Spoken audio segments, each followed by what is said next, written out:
Hello and welcome everyone to a specialist session. So this is from MADM Academy for anyone who has not been to any of our sessions before. My name is Scott and my background is that I am an illustrator and also a 3D modeler as well.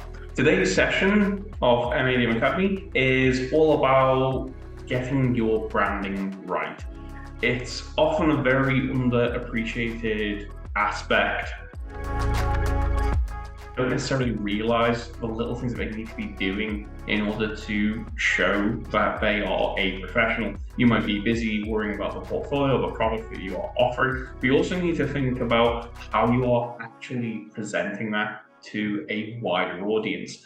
And having a solid brand that is consistent, that is fitting for what you are trying to do, makes all the difference. So what we're going to do today is we're going to look at a few different things that you need to keep in mind to make sure that you are building a stronger quality brand. So without further ado, let's dive in. Okay, so getting your branding right. First question is, what makes a good brand? There's quite a lot that goes into understanding what makes a really good brand. Obviously, before you even get to the visuals, you need to understand what it is that you are doing, the audience that you're trying to connect with, and how appropriate everything you are doing is. Some of the aspects to consider in terms of visuals might include the kind of shapes involved in your branding, the colors that you use, and even the kinds of typography or fonts that you use. All of these little details can make a huge difference in terms of how you are presenting yourself, and making sure they are consistent, not only fitting, is also key as well. So let's start off by taking a look at the simple things, looking at shape. So a huge part of branding is, of course, logo design. And this is where shape theory can be incredibly helpful. So believe it or not, squares, circles, and triangles, they all have different associations with them. Squares are often seen as being sort of rigid, strong, stable shapes, often associated, surprisingly, with leadership. Circles and ellipses, they get across the idea of continuous movement. They're also associated with youthfulness, friendliness, and even innocence as well. Triangles, specific ones, in upward orientation, it gives the idea of movement and dynamism. Inverted triangles, so essentially triangles are upside down, they can create a sense of imbalance and tension, and in some cases can create the idea of there being some kind of a threat. So it's amazing the different kinds of associations that people subconsciously have when it comes to shape. Now, diving into shape a little bit more, let's remove color from the equation because we'll be doubling back to that one a little later. Geometric shapes are some of the most simplistic shapes that we come across. We can see here a few different examples of just typical shapes. We get across the idea of rigidness, of there being a particular structure. We might see them repeating patterns, and if you are trying to create the illusion of 3 dimensions, geometric shapes might even be used in more 3-dimensional forms. Organic shapes, they tend to be slightly different in terms of characteristics. They're often seen as having a certain softness, a flexibility, or fluidity. And when we look at some of these shapes, we can start to see that even the humble apple sat in the middle there is still an organic shape. It has a lot of rounded edges, while it has a slightly more geometric looking stalk sticking out the top. It is still a very rounded and organic shape. Now, a very big thing when it comes to logo design is representational shapes. Now, when it comes to design, representational shapes can range from really detailed renderings all the way to very simplistic shapes. And we can see here, just from these very simple silhouettes, what these different things might be.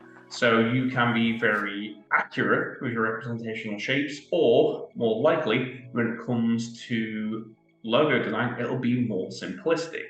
It might even be more abstract. So these are some really interesting examples of how abstract shape can be used. Within these designs, the top left corner, for instance, the bottom right corner, and the bottom middle, they are just small compositions of shapes, and yet they get across a certain personality, they get across certain movement. So abstract shapes can be a really great way to communicate an idea. To go one step further with abstract shape, there is of course symbolic shape, and this is what is very much used in logo design. Whether it's from like Apple, Chrome, or Disney, they all have a very simplistic shape to them. Again, silhouettes that are particularly strong, that stand out, that have an instantly recognizable shape. That is one of the fundamentals of logo design. An effective logo does a lot of lifting when it comes to effective branding. One element that you might see in quite a lot of logos as well is an odd number of elements.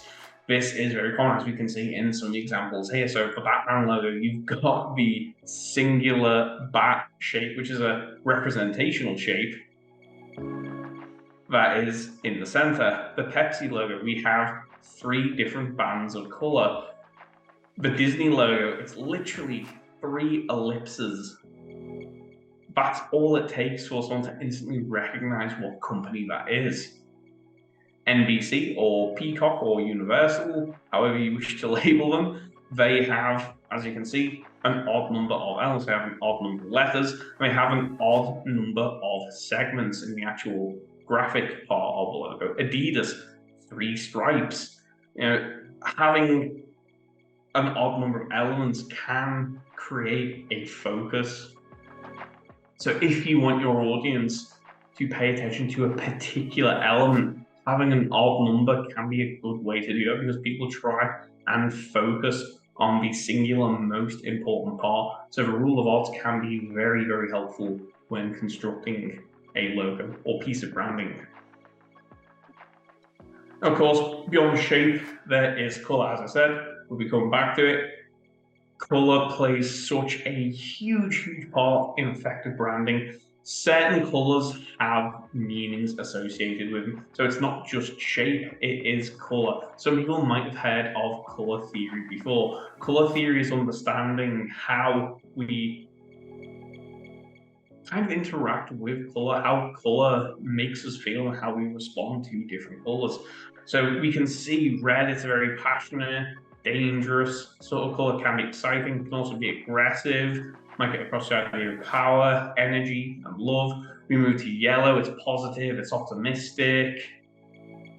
Blue, it's trusting, calming, secure, clean.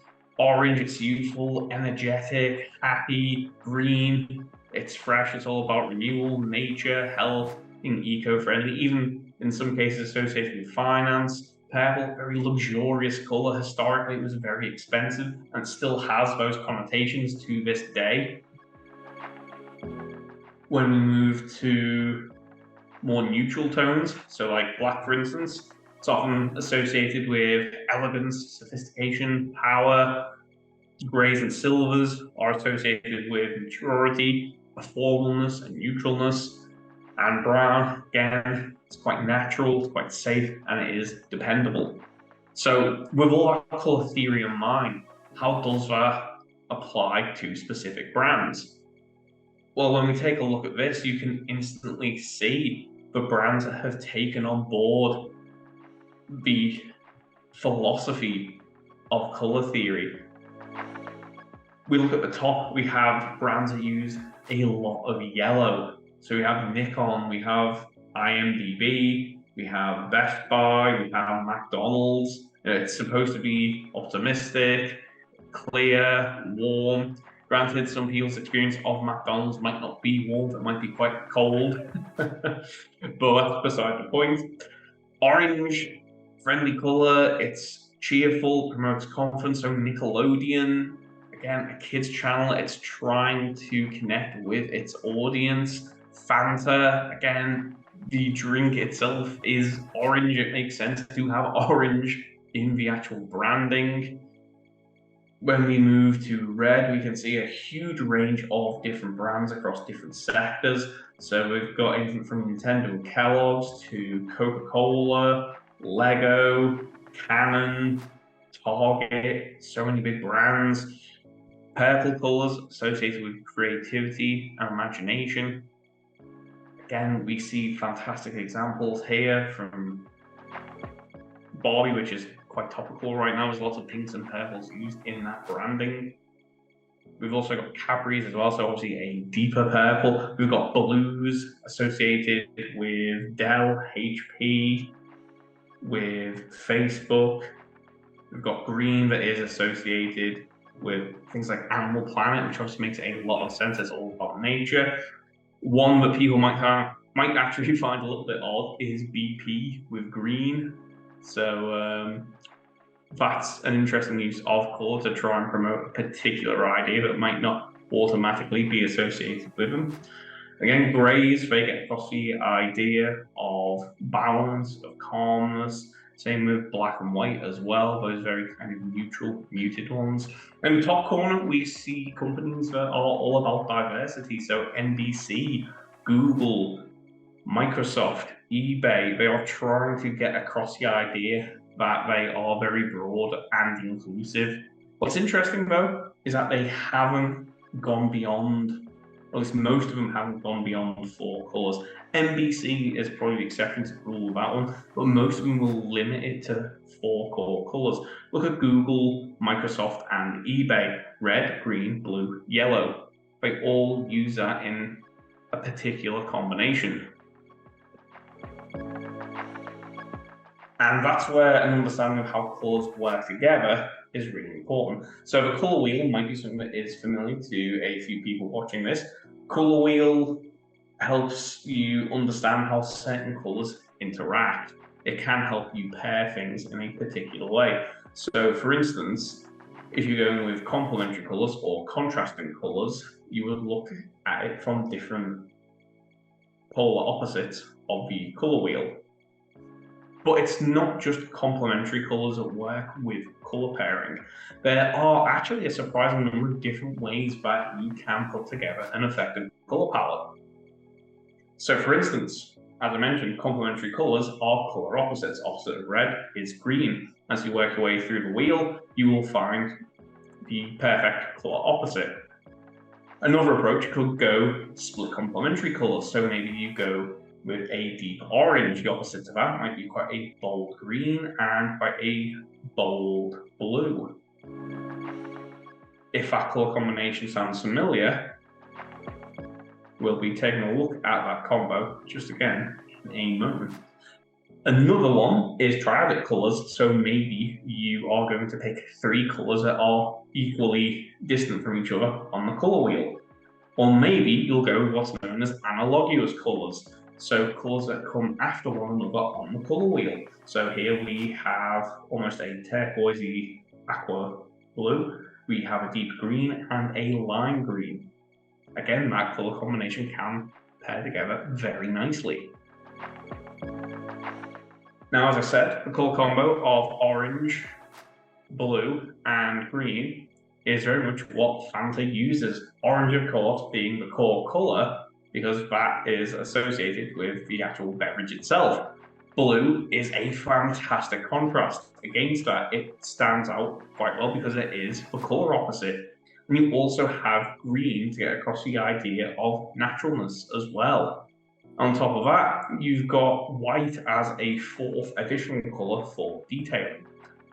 When it comes to picking colour palettes, it's usually a good idea to try and stick to 3 colours at maximum. On occasion, you can use a 4th or 5th colour for additional detailing, but it's often a good idea to try and limit those colours.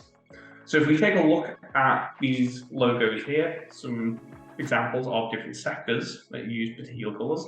Nickelodeon, as we've established, uses orange quite well.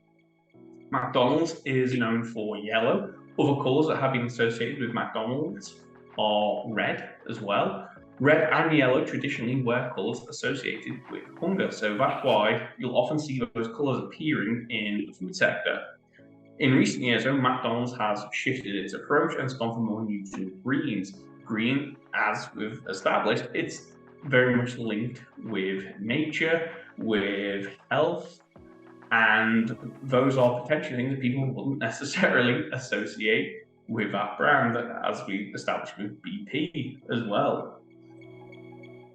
When we move over to greys and silvers, we see the likes of Apple, Mercedes-Benz, and even Microsoft using grey as part of their branding. Again, it's neutral, and it's very much associated with the tech industry. Red, as I said, very much associated with food, very much associated with things that are related to passion. So, for instance, Pinterest, people who are passionate about sharing things and collecting things of interest, that makes a lot of sense to use that color. Blue, it's associated with technology, it's associated with trust. People might have mixed feelings on those associations with Facebook. Also, we can see that it's being used by like Ford, it's being used by banks like Halifax. We move to neutral color like black, it's used by designer brands like Chanel, Nike, and Sony. Green's being used by the likes of Starbucks, BP, and Spotify. Purple, again, very luxurious color, used by the likes of Cadbury's, Liberty London, and Zoopla. And back to the neutral brown, it's being used by UPS, M&M's, and Hershey's. So again, lots of different sectors that are gravitating towards colors. And over time, you start to see certain associations, certain expectations. So if you are trying to develop a brand for catering towards a particular audience, maybe in a specific sector or industry, think about the kind of colors you are using, the kind of branding that you need to make use of in order to capture people's attention. Now, as I mentioned before, another important aspect that is often very much overlooked is typography. So we can see here some very well-known logos, but they look a little bit different. The reason why they look a little bit different is because they are written in the fonts that we use to create them. So Red Bull uses Futura BQ. Nike, as you can see right next to it, also uses Futura, except it's a little bit different. It's not the BQ version, and it's slightly in italics. We've got Avant-Garde that makes up the Adidas logo. We have Myriad that is used by Adobe. We have Clavica, which is used by Facebook. Pico, that's used by Twitter, although that has recently, of course, been changed to X. So I'm not sure if they are still using the same brand of typography. And LinkedIn is using Alan IR. What's interesting though, when you do look at these in comparison, is Futura is used by two very well-known brands, but looks completely different. This is where certain terminology starts to come into place with typography. So typography is essentially a family of fonts. So Futura BQ and Futura Italic would all be part of the Futura typeface. The font is the variation of it. And it's very often a term that is very easily confused among people. But the whole point of this is to show how you can actually create an effective brand with readily available fonts. A lot of these fonts you can either use on default programs that you might already have access to, or you can download fonts. So take a look at some of the brands that interest you, that stand out to you, and hopefully from there you'll start to build up an idea of what kinds of fonts might be associated with them. Now, one thing that's interesting is these kinds of fonts here, they are all known as sans serif fonts. So what are the different groups of typefaces? Well, there's usually 5 main styles. There's serif, sans serif, script, decorative, and humanist. So a serif font, they're often seen as more traditional and old-fashioned. We can see some examples here: Garamond, Times New Roman, Caslon. They all have those tiny little flicks at the end of each letter, and that's to give it a definitive edge. Sometimes these are used quite a lot in large bodies of text because it's often thought that the little vertical branches help with speed reading. So you'll often see these in a lot of traditional print media. Much older and more established organizations might use a font like this. They might also be a new organization just trying to develop the idea that they are maybe older and more established than they actually are, to again try and build up that idea of trust. So that's possibly something to consider. What you'll often see though, if you are doing something that's more technical, more modern, it will be a sans serif font. So these pretty much came from the Bauhaus movement, and it was all about simplicity, it's all about clarity. The whole purpose of a typeface is to be as easy to understand as possible. So if you have a large amount of information that you are trying to convey to your audience, you probably don't want anything too intricate. You want to make sure you have something that is as simple and easy to understand as possible.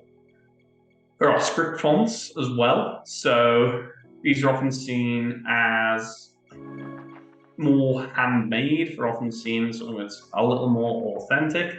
They are pretty much based on calligraphy, these fonts.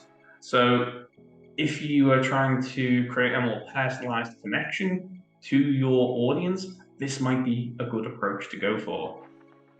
Decorative fonts are an interesting one. So these typefaces, as you can see, they have quite a lot of intricate detail. This is definitely something you would avoid for large amounts of text. What you want to make sure is that if you were to use these, it will be more for a logo or a one-off piece of branding. These sorts of things, they can have unique shapes to them, so it can make things very recognizable, but you would definitely avoid any kind of dense text in these kinds of typefaces. And finally, there is humanist typefaces. These are an interesting one because, to begin with, they look very similar to sans serif fonts, but the more you look at them, the more you can see that they aren't rigid geometric shapes like your typical sans serif fonts. There's a little bit of flexibility to them, and it's to try and bring in more of that human element to these simplified fonts. It's to give the idea that there is a bit more character to them, that a person has actually put these together. So this can be a really good balance between a few different types of typefaces. So if you are trying to get across the idea of being professional, but also getting across the idea of being human at the core of whatever enterprise it is that you're doing, this can be a really helpful type of typeface to use. So, to wrap everything up, brand design, top tips. I would always say, think about what shapes and colors fit your brand values. So who are you as a brand? And what colors and shapes are associated with that? Make the shape of your logo memorable, because it should be everywhere. It should be on your website. It should be on your socials. If you have any printed media, it should be appearing on there as well. You need to choose your colors carefully. So again, it needs to reflect your industry. If you, for instance, were running a company that was producing primarily Christmas-related products, you'd likely use a lot of reds, whites and greens. You wouldn't necessarily be using purple and orange. That would be associated with different times of year. So you'd obviously want to make sure that your logos, your colors all make sense. You need to make sure that your logo works when it's big and small as well. So it can work at different scales. If it's too detailed and it's shrunk down, it might be very difficult to read. If it is too simplistic, when it's blown up, then it might look a little bit odd. You also need to make sure that your logo can work in black and white as well. So if, for instance, it's printed in a very particular way, let's say it's on a box, a label, a piece of written correspondence. If it's printed in grayscale, will it still look right? Will it still look professional? And as I said, it needs to be consistent across all media and platforms. Avoid any kind of variations of your logo where possible. There are some exceptions to that rule. Organizations like Coca-Cola, of course, have slightly different variants of their logo, slightly different colors that mean slightly different things. So what I would say is ensure that you understand what elements need to be consistent. And when you are doing that, make sure they are consistent across every kind of online profile you have. So thank you for coming along today, everyone. For anyone who is interested in knowing a little bit more about MADM Academy, take a look at our links in the description. Hopefully, we'll see you all very soon.